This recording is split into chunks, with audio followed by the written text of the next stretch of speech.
Hey guys, this is Tian from Engineered Money here with another video. Today I'm just going to go over exactly what you need to do in order to start using VVS Finance. Before we get started, if you're enjoying the content of this channel, please support us by hitting the like button and pressing subscribe down below.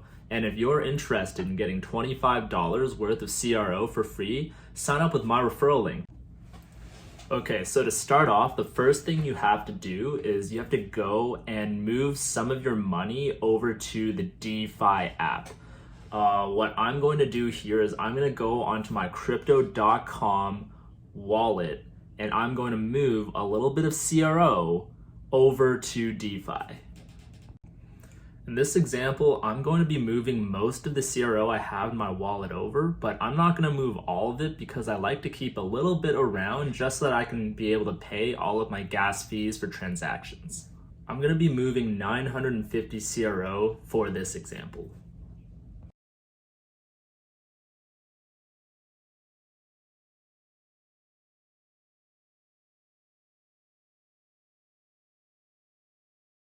At this point, we can make our way over to the DeFi wallet where we can do the rest of the VVS transactions.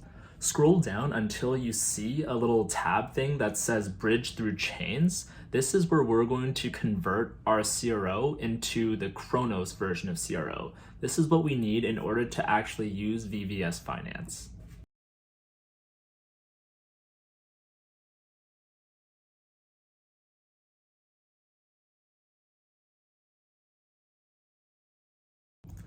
At this point, if you refresh fast enough, you'll see your CRO disappear, but don't worry, if you keep refreshing, it'll come back and that new CRO is going to be your bridged Chronos version. The wallet's kind of weird, it bunches them together, but you'll be able to use them separately. Okay, this is it. Let's go over to the VVS tab and begin using VVS Finance. We're going to make our way over to the Trade tab so that we can start swapping out some of the CRO we converted to Chronos into some other Chronos-enabled cryptocurrencies so that we can actually use it for either farming or mining. When we're actually using the farming feature, what we have to do is we actually need to create a pair. If you made a swap, you should have at least two currencies so that you can actually make a pair. With a pair, you're able to add liquidity and trade those currencies for liquidity points. Using liquidity points, we're going to go and farm.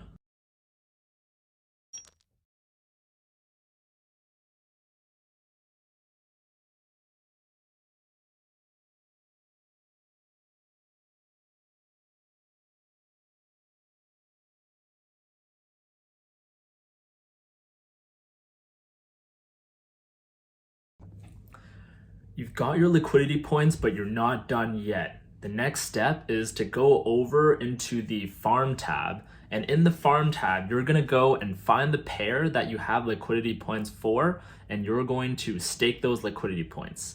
At this point, you should be able to start earning VVS tokens for having the liquidity points in there.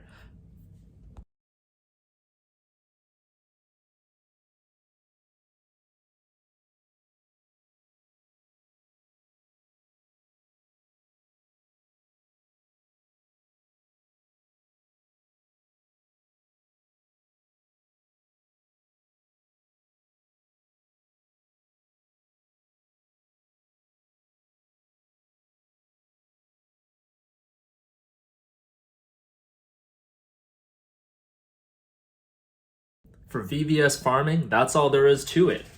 If you've done all the steps that I've been doing right now, you should be able to successfully start earning VVS that you can harvest at any time. But be careful not to press the harvest button too much because it costs CRO to harvest. Now, I want to talk about VVS mining. The difference between mining and farming is that mining is going to be involving VVS only and there's no liquidity pairs involved whatsoever. So let's get started by swapping in some VVS so we can get the mining process going.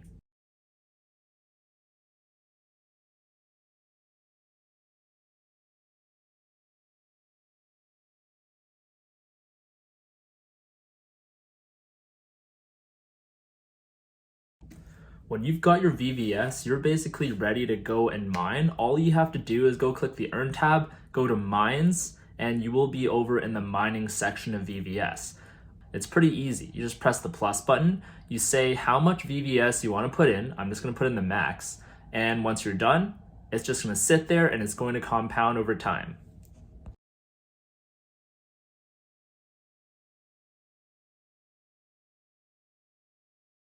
One thing you probably noticed is that there's two different types of VVS staking. There's auto VVS and then there's manual.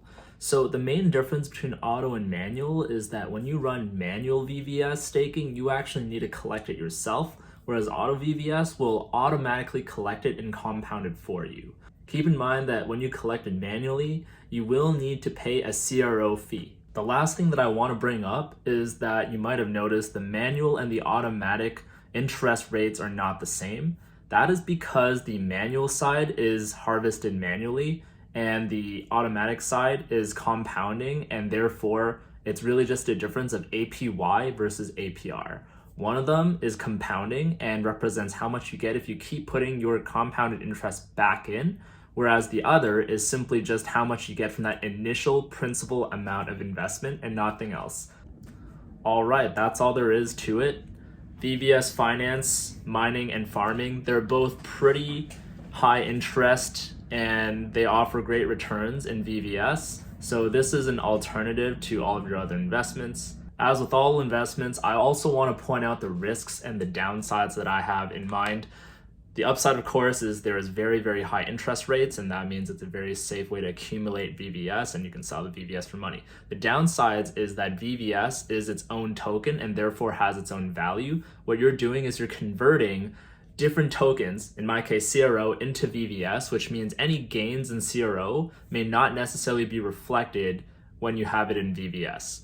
The other downside is when you're running farming in particular, you can actually have scenarios where the prices of either coins may rise or fall such that they're not necessarily even. When you go and trade your liquidity points back, you may notice that you may not be getting back as many cryptocurrency coins as you put in.